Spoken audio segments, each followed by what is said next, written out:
America পাকিস্তানকে এত support কেন করে? আসলে এর পেছনে রয়েছে অনেক স্বার্থপর কারণ। প্রথম কারণ হলো ভৌগোলিক। দেখো, এখানে মাঝখানে আছে পাকিস্তান। এখন পাকিস্তানের ডান দিকে আছে চীন, আমেরিকার সবচেয়ে বড় শত্রু। পাকিস্তানের বাদিকে আছে আফগানিস্তান। আমেরিকা আফগান যুদ্ধ সম্পর্কে তো তোমরা জানো, সেখানেও বড় শত্রু।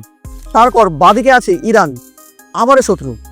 আর এদিকে আছে ভারত, তার সঙ্গে আমেরিকার সম্পর্ক তেমন খুব ঘনিষ্ঠ নয়, মোটামুটি ঠিকঠাক আছে। তো এমন অঞ্চলে আমেরিকাকে যদি আরো শক্তি বজায় রাখতে হয়, তাহলে পাকিস্তানের সঙ্গে ভালো সম্পর্ক রাখা ছাড়া উপায় নেই। না হলে এই পুরো অঞ্চলে আমেরিকার প্রভাব একেবারে শূন্য হয়ে যাবে। দ্বিতীয় কারণ হলো পাকিস্তান একমাত্র মুসলিম দেশ যার কাছে নিউক্লিয়ার অস্ত্র আছে, তাও আবার অনেকগুলো। তৃতীয় কারণ, যে কোনো বিজনেস প্রজেক্টে পাকিস্তান সবসময় আমেরিকার পাশে দাঁড়ায়। তুমি নিশ্চয়ই শুনেছ, ডোনাল্ড ট্রাম্প যখন ক্রিপ্টো প্রজেক্ট লঞ্চ করেছিল, তখন পাকিস্তান সম্পূর্ণভাবে তা সাপোর্ট করেছিল। আর যখন ভারতকে জিজ্ঞেস করা হয়েছিল, তখন ভারত বলেছিল, না না, এই ক্রিপ্টো স্ক্যাম এসব আমরা করি না। এবং এই কারণেই আমেরিকা 2001 সাল থেকে এখনো পর্যন্ত $30 বিলিয়ন দান দিয়েছে পাকিস্তানকে। অভিযোগ করা হয় যে পাকিস্তান এই ফান্ডিং নিজের প্রতিরক্ষার শক্তিশালী করার বদলে ভারতের বিরুদ্ধে ব্যবহার করছে, যা এক কথা বললে ভালো বিষয় নয়। ভালো লাগলে লাইক অ্যান্ড সাবস্ক্রাইব।